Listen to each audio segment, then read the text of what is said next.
shaharlarda yashovchi firibgarlar ijtimoiy tarmoqlar orqali sizning bank kartangizni kimdir buzib kirmoqchi. Shuning uchun bizga bank hisob raqamingizni berishingiz kerak.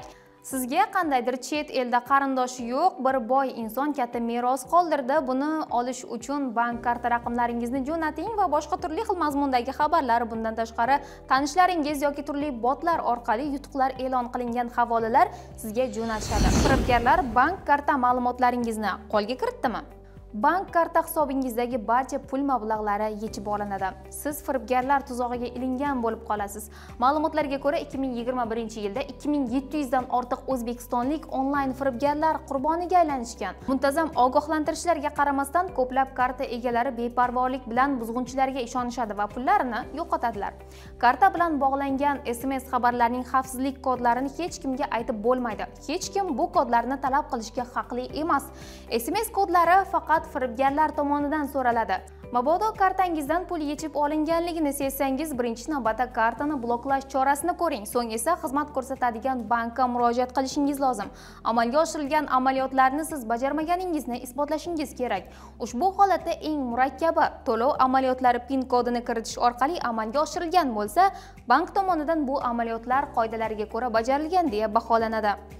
Agarda global tarmoq orqali turli xizmatlarga to'lovni amalga oshirishda elektron servislardan foydalansangiz va hisobingizdan sizning aralashuvingizsiz pul ko'chirmalari kuzatilsa, qurilmangizni kompyuter, smartfon va hokazolar orqali virusdan tozalashingiz lozim bo'ladi.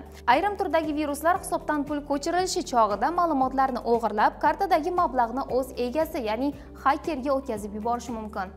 Eslatib o'tamiz, qurilmangizda antivirus dasturining o'rnatilishi bunday noxush holatlarning oldini oladi. Agar firibgarlarga duch kelsangiz, albatta tegishli tartibda huquqni muhofaza qiluvchi organlarga murojaat qiling.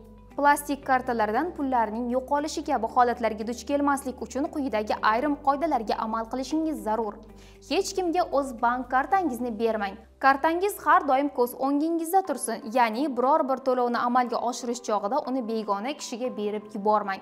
Kartochka yoki uning rekvizitlarini ishonchli joyda saqlang. Hech qachon kartani PIN kod bilan saqlamang, yaxshisi uni eslab qoling. SMS xabarnoma xizmatini yoqtiring. Bunda har bir to'lov amaliyoti SMS shaklida telefoningizga kelib turadi va o'tkazmalarni o'z vaqtida nazorat qilib turasiz.